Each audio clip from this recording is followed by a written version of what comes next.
stop the killings or resign. CSOs tell Buhari as Ortam accuses El-Rufai of misleading the president. And House on the Rock senior pastor Paul Adefarasin calls out Nigeria's leaders.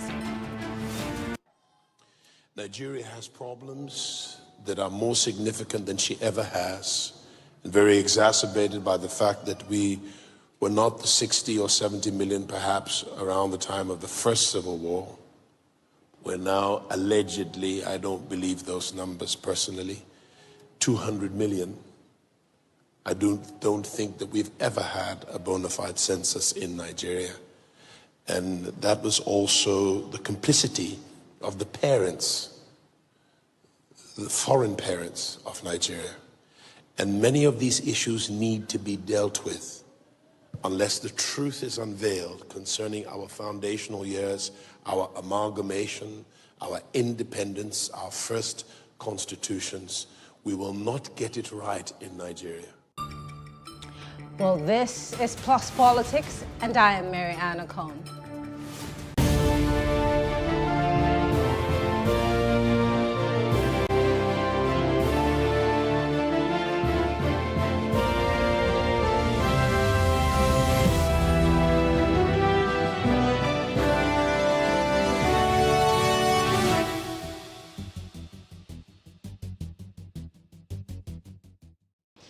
After what appears as a respite in society organizations' activism in the country, a coalition of 127 CSOs petitioned President Buhari to, as a matter of urgency, stop escalation of insecurity in the sidelines. The Benue State Governor, Samuel Ortom, has named Nasser El-Rufai as one of those that are misleading the president. He described the state governor as a sycophant, a champion, and a religious bigot.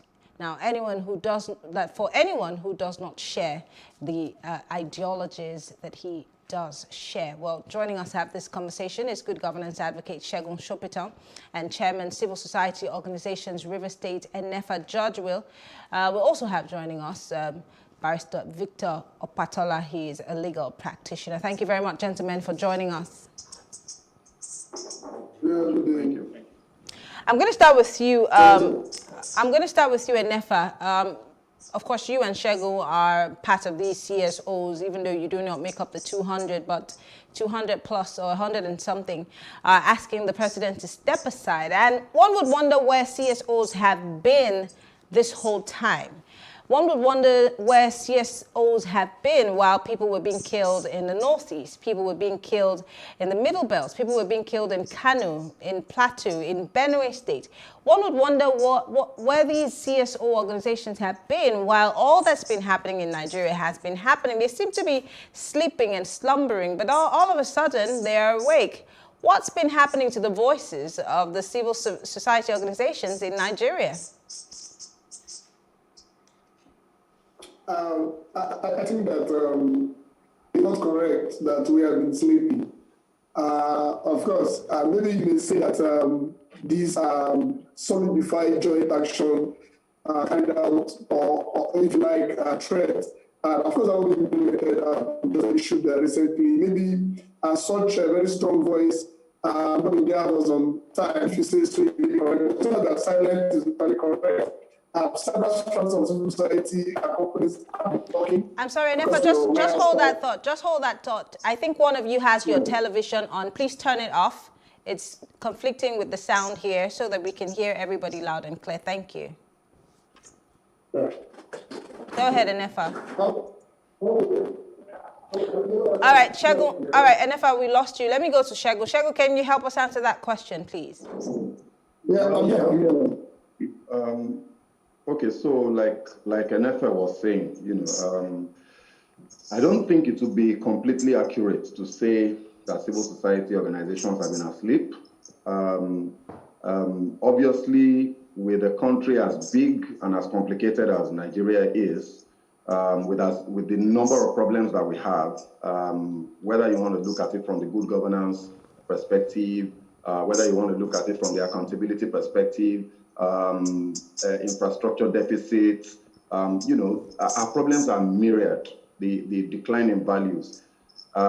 Everybody within this space of advocacy would have one side of the elephant or the other to try and bite.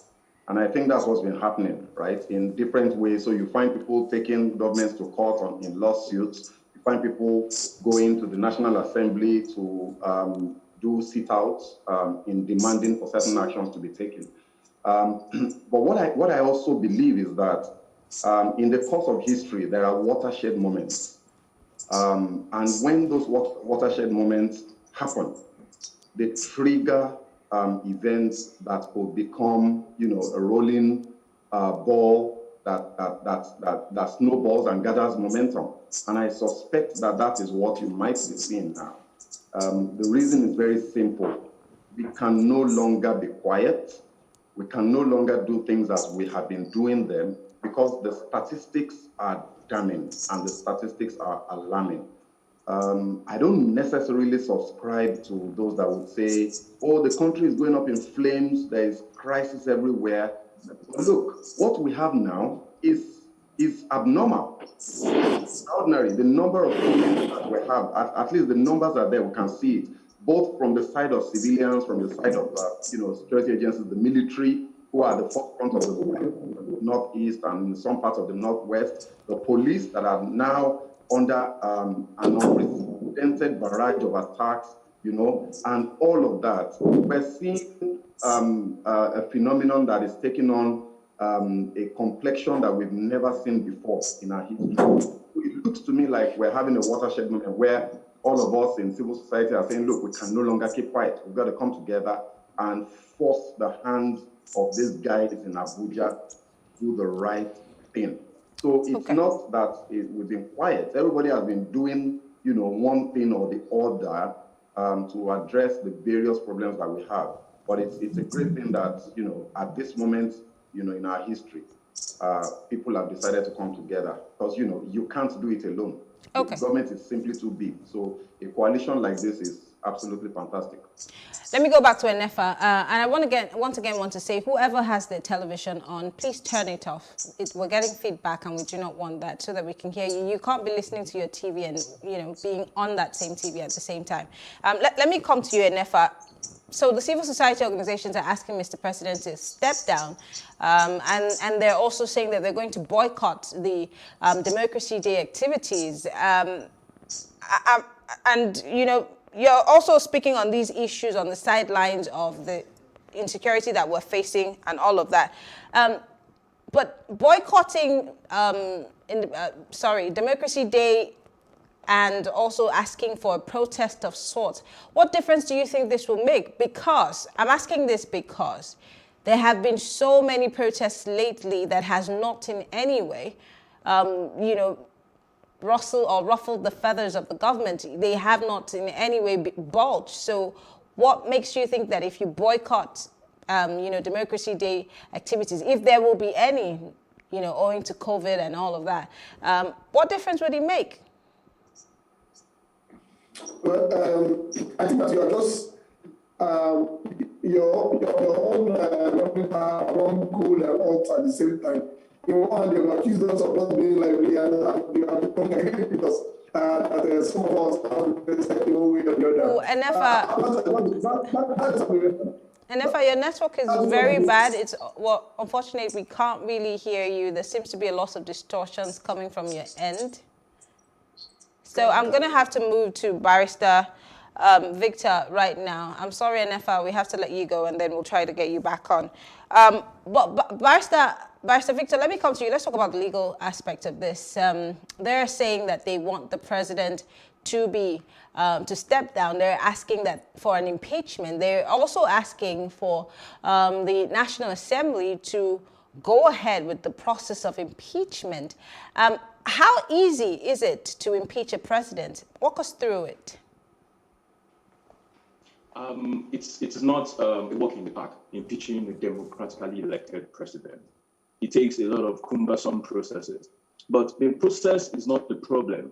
The problem itself is the fact that the National Assembly is not willing to effect the process.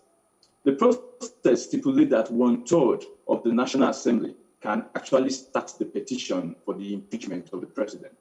But the issue is not the process itself. It's just that the National Assembly so far, they prefer to do crocodile tears in the House of Assembly, in the National Assembly, instead of doing what they ought to do, which is to kickstart the process of the impeachment of the president. But why should they why should they want to kickstart the impeachment of the president if they do not see the need to do that? Do you get where I'm coming from? If the president, for them, is doing what he ought to do, or, well, the situation in the country might be bad, but then maybe a couple of us are blowing it out of proportion, and that's why the National Assembly doesn't feel the need to do so. So why would they want to do it if they don't see what we are seeing or you are seeing? Okay, let us start from the fact that the call for impeachment of the president is not recent. It is an outstanding call. There has been a call for the impeachment of the president far back from 2017. So it is not a recent call. So there have been several instances where people in the National Assembly come to lament of the security situation in the country. Now, that aside, it is a reason to call for the impeachment of the president, because one of the duty of the government is safeguarding the security and lives of its citizen, of our citizen. So as it is currently now, from the north down to the south, there has been recurrent issues of insecurity, even for the elite. So it is not currently, it is not something that people in the National Assembly don't know about. They know about it. They've been coming incessantly to complain. There have been so many resolutions that have been made by the National Assembly to the presidency, which the presidency has totally ignored. Even recently, a House of Senate member actually made the call that there are reasons why, if the president do not heed to their call, they will start an impeachment process against the president. So they know about all these things. It's their constituency. They know about it. So they can't feign ignorance at this particular stage to say they don't know about it, because they do. Interesting. Let's pretend for a second that at least 60% of the House of the National Assembly, both the lower chambers and the upper chambers, decide that maybe because the president has refused to speak or has refused to do the most to deal with the issue of insecurity, and they decide that, you know, they're going to impeach him. How long does this process take? Educate us. It's okay. Let me just break it down. The first stage, it's like 8 stages thereabout. The first stage is that 1/3 of the members of the National Assembly, that's both the Senate and the House of Rep, 1/3 of them sign a petition and forward it to the Senate President. The Senate President has the obligation to send the petition to the President and other House of National Assembly members within 7 days. Then, within 14 days after the call for impeachment by 1/3, but within 14 days, 2/3 of each House of Assembly, 2/3 of the Senate and 2/3 of the House of Representatives, they pass a resolution to investigate the call for petition. That is within 14 days. So if 2/3 of them agrees that the petition should be investigated, then within 7 days, the Senate President will speak with the CJ, that's the Chief Justice of Nigeria, to constitute a 7-man panel. You know, a 7-man panel of people who are of good character, you know, who are not politicians, who are not legislators, who are not in the civil service. So this 7-man panel, they have the obligation to report back to both the Senate and the House of Representatives within 3 months, and based on the rules given to them by the National Assembly. So within that 3 months, if they come back to give their report, if the report does not indict the president, the whole matter dies there. But if the report indicts the president, then the Senate and the House of Representatives, each separately, a 2/3 member of them will now act on the report. If 2/3 of them, that's the Senate separately, then the House of Representatives separately. If 2/3 of each house agree to the indicting report by the panel against the president, then that is it. Then the president stands removed. Interesting. But well, let's move away from that briefly because that's not the case right now. Let me come back to Enefa, who's joined us back on the phone. Enefa, you have said that you were trying to say that, the CSOs are doing, their best to deal with the situation. They have been speaking, even though I think that they've gone to sleep. But as much as you want to go on a protest and you're also going to boycott the Democracy Day celebrations, how do you get the ear of government? Because that's the first challenge. A lot of people have spoken. What makes you, and please, I am not being negative in any way, but I'm just being curious. What makes you more powerful than the former Senate President, Ayim Pius Ayim, who wrote an open letter? What makes you more powerful than a Bode George who's spoken against this issue of insecurity, or a former President, Obasanjo, or every other person who seems to be a high-standing member of society that has spoken and asked for Mr. President to deal decisively with this issue and even speak to Nigerians? What makes the CSO so powerful, and how do you think you're going to get the president's ear? Well, because you look at the protest with the place by the right to freely express oneself how in so what I mean is that at any point in time, just feel if you have any grievances, you have the right to move out from your and march in any point in time or in the morning. After establishing that, after the fact that they guarantee that went further to say that it is the only language that the political class understand. People we have made press conferences, we have issued statements, there have even been pockets of smaller protests to get the attention of something. But yet, there are two. So we are now moving in as a coalition. We are coming together to make a statement through mass action, peacefully and non-violently. Let's not lose first. The issues at stake are political issues and can only be solved through political action. And protest is a political action. Let me add here that when the president of this country, Muhammadu Buhari, was still election in 2000, and he was denied, he protested, and the police controlled all the area. He went to court. He hired 20 followers. And that was legal counsel. He went to court. When they went to the federal high court, said that protest is a human right. It's part of our right. We have the right to protest. The police accused the Court of Appeal. The Court of Appeal was clear that in a democracy, the protest is an ingredient of every democracy. That is how the court further gave death to the right to assembly and the right to expression and the right to protest in our constitution. So it is the only way we can fix these issues, which are purely political, is to express ourselves politically by way of protest, to call all those who are saddled with the responsibility to take action. For instance, the president, the governors, the local government chairmen hold a huge vote that they call security votes. What are they doing with this? Part of our demand is that these resources should be redeployed to the security agencies directly, so that they don't give this money as gift and tokenism to these security agencies.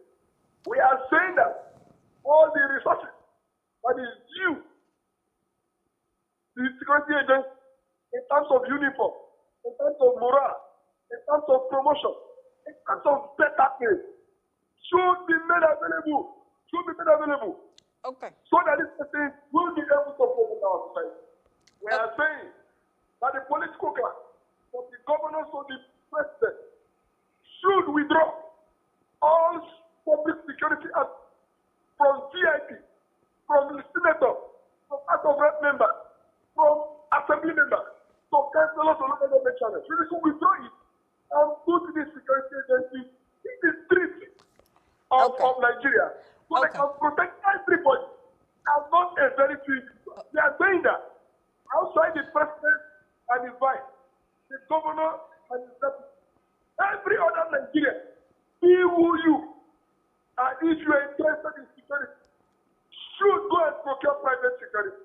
Okay. The idea of hiring, abusing, insulting our public security agents, paying the taxpayers' money, where they will be carrying back to their wives, where they will be carrying back to their children, where they will be going errands for them to stop. Okay, Enefa, I hear you. The political class. I hear you. I hear you. Who are mostly all right, Enefa. I hear you. I need to go back to Shagun. Shagun, you listened to Barrister Victor here talking about the fact that it's going to have to take more than just us wanting the National Assembly to impeach the president. So I pose that question to you. How do you intend to get the National Assembly to understand, to see through the prism that you're seeing? Because like I said earlier on, they might necessarily not see what you're seeing or feel what you're feeling. So how do you get the members of the National Assembly to impeach, if this be a thing that can be done? How do they initiate these proceedings? How do you get them to, in the first place, to understand where you're coming from? Are you going to go to the National Assembly? Are you going to occupy? What ways are you going to decide to go through the dialogue? Are you going to lobby some members of the National Assembly to, raise bills, whatever? What is it that the CSOs can do? Because he has said that you have to have at least 1/3 of each members of the lower and the higher house or the upper house to be able to do this. But the situation that we're experiencing, is it that bad enough to want to impeach the president? Let me start from that where you just ended now. I think we need to realize that in as much as the motivating factor, the trigger, like let's call it the straw that broke the camel's back is the security problem, is the debt. When life itself is threatened, and what else is left? As that old saying goes, that when there's life, there is hope. So if we're all killed, there is nothing to live for. So this is a trigger, but we must remember that the issues that are at stake go beyond just the security issue. We have a massive failure of governance at all levels and across all levels of government in Nigeria. We have a massive failure of governance at the federal level, where the basic and simplest of the promises that were made by this president and his party when they contested in 2015 and that they reiterated when they recontested in 2019, they have failed at in varying degrees. Is it security? Security, it's obvious. The statistics are right there. Over 2,800 people were killed in one quarter, according to a report that was just released last month, right? 2,800 people killed, died of unnatural causes, where their lives were taken forcibly from them, right? That's security. The economy, as we very well know, is the second tripod of this president's promises. And we all know where the economy is now. Yes, we've had COVID. Yes, we've had the oil price collapse. But could things have been better managed to prevent this skyrocketing of the inflation rates, skyrocketing of unemployment, complete stoppage of economic growth? Right. I think the answer is yes. I think we could have managed the economy much better than we're doing right now. And then, the third tripod, which is corruption. We all know where we are with the issue of corruption in Nigeria today. It is very obvious that corruption is alive and kicking and thriving. So how exactly has this government fulfilled its promises, and why should they continue? I think people need to understand that when we talk about a change of regime, it's not just about coup d'etat. Because the federal government spokesperson was talking about the coup the other time and scaremongering over that. They have to remember that there are other ways that regimes can be changed. Impeachment is one of them. You know, we elected these guys and we can withdraw that mandate via an impeachment process. So to answer your question, by the way, I have the mandate of my organization. And it's very unusual where we have a unilateral, unanimous position from Act Network to say, yes, we support this action. Yes, everything that can be done should be done to see that we will attempt to impeach this president, even if it fails. And I think we all have to, bear that in mind. We have to be realistic. It probably will fail, but we must try. The first thing that needs to happen is that I don't think we'll have any problem starting the impeachment process because, as you very well know, there's also a political slant to this, and the opposition, the members of the opposition party will almost certainly be more than willing to initiate that. They have the numbers. They've got their one-third. They've got more than one-third of members of both houses, right? So the starting the process will not be a problem. Where we'll have a challenge is pushing that process through, compelling the larger house, the two houses, to actually empanel that team that will investigate this president and determine whether he can be impeached or not. And I think that the only way to get this done is to force their hands.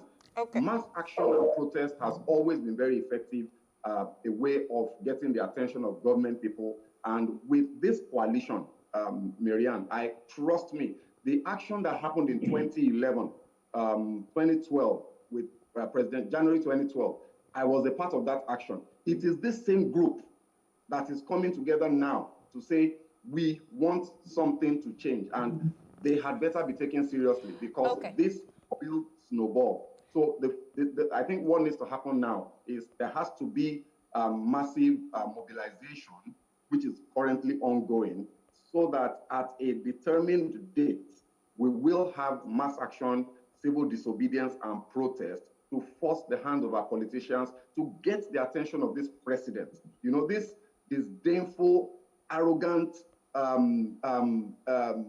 attitude where they completely ignore us and even lecture us and even insult us must stop. They have to realize that we elected them. Mr. Femi Adesina, Mr. Alhaji Garba Shehu, and the likes of them must understand that they are working for us. Their salaries are being paid by you and I. And they cannot lecture us and condescend and speak down at us and insult us.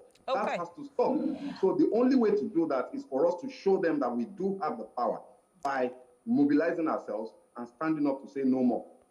Well, unfortunately, we're out of time, but I want to say thank you to Enefa George Will. I want to say thank you to Segun Shopita and Barrister Victor for being part of this conversation. I wish you the best of luck. Let's see how that turns out. Well, we'll take a short break. When we come back, Pastor Paul Adefarasin discusses the state of the nation. When we come back, we'll take a look at what he said during his sermon yesterday in church and how we as Nigerians can align. Stay with us.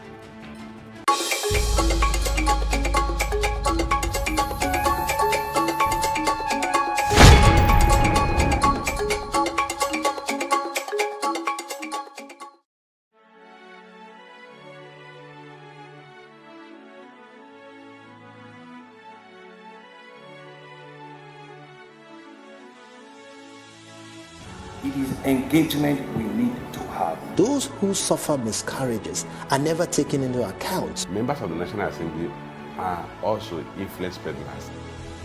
You are sitting on Nigerians' money. From the Babin, I pay my rent. From the Babin, I send my children to school. A consultative engagement. No any tangible notification before they ban us. It's one thing for people to be at your back and the heat of the moment, and another thing for them to still be with you when push comes to shove.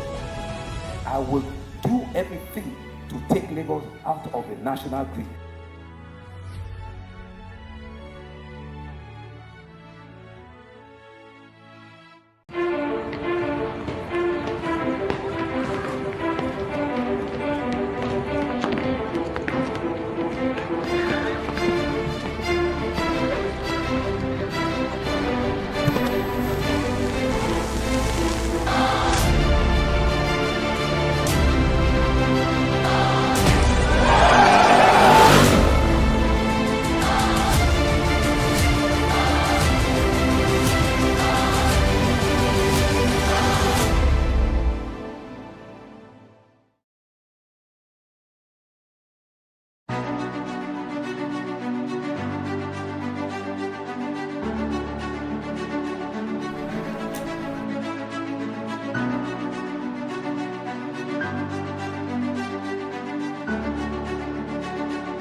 Senior pastor, House on the Rock Church, Paul Adefarasin, in a sermon on the current crisis in Nigeria, lamented the level of insecurity and bad governance. He spoke on the expectations of what the country's next leader should look like. And he also called out the ills of the country's current leaders, whom he says cannot see beyond their noses and are only after the allure of power and money. Well, joining us to have this conversation are broadcast journalists Femi D. Amele and China Acheru. But before we get to them, let's take a look at that video. As to what the next president of Nigeria should look like.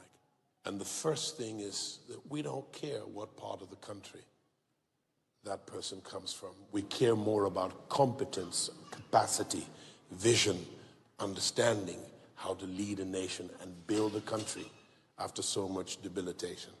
Secondly, apart from not caring what part of the country the next president comes from, the next president must be given to development and must have proven in his or her track record, public sector or private sector, that they can deliver and have delivered development. Nigeria needs to develop. Our roads, our healthcare, education. And that's why we have so much incompetence in leadership today, because of the lack of education. Number three, we need a president who is not a genderist.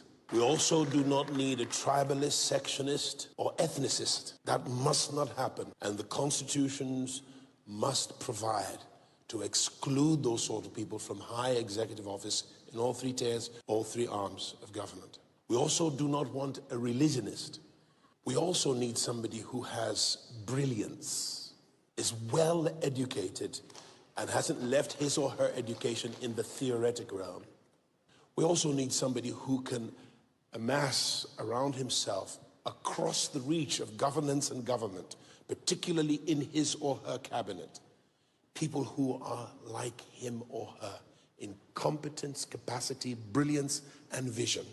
And we have to find a way, my friends, to lock out the people who only go into politics and governance for personal gain and aggrandizement, for the allure of power and money. Democracy is the government of the people, for the people, by the people. And we're sick and tired, forgive my rudeness, of these idiots who cannot see beyond their noses. If you're not good enough for the job, leave it. If we call ourselves a federal republic, one, we must be Republican, and two, we must be federating. This is not a federal republic. I see nothing Republican about Nigeria, and there's nothing federating about Nigeria. I say this because no country in the world history has survived 2 civil wars. You could be in flight and running for dear life any day from now if this thing does not come to an end. So I'm joined by China Acheru and Femi Diamere, both broadcast journalists. So I'm going to start with Femi because you deal with these topics just like me every single day. And I get people telling me, people stop me and ask me, how do you deal with the stories of the day? They're very, very traumatic. Are they not draining? And you have to talk about this every day. But hey, and now we have to listen to it in church. Femi, let's take a look at the nitty-gritty of what Paul Adefarasin has said. As much as some people would say, you know, religion has no business in church, where do you stand on some of these things? Well, the early church, if we were going to start off to talk about it by any means even possible, a lot of the documentation, if you say in the Bible or the Quran, has always had prophets and the likes of them associated with the politics of the time. So we may not necessarily accept the very notion to bring in religion close by to politics, but even a lot of the documentation in the Bible accounts for such a moment. Many of them, I could name them on and on and on, various prophets. But here we are in Nigeria at this time, where over the years, we've seen religious leaders give different connotations and colorations to very many major events, either declaring it to be prophetic, that's to be futuristic as regards what they think would happen, or to even endorse in some sense of it. However, with such positions, they've drained away a lot of the respect that's often been attributed to religious organizations over the years. Now, it brings forward the question about, should a religious leader analyze the politics of the day? Like Tunde Bakare and the rest of them have often done it over the years. And some say that may not be exactly for the spiritual development of the members of their church. But here we are now, where we're seeing a strong Pentecostal, quite followed, an icon to his generation, speaking extensively about what leadership should look like and what leadership is not. And having made this clear difference with regards to where we find ourselves and the issues that there are to deal with, especially along the lines of leadership and also touching on restructuring, it brings in only one accurate perspective. And that perspective is to question about, well, finally people are speaking up. Bishop Cook and lots of them have been speaking up for a while now, but now we have more voices.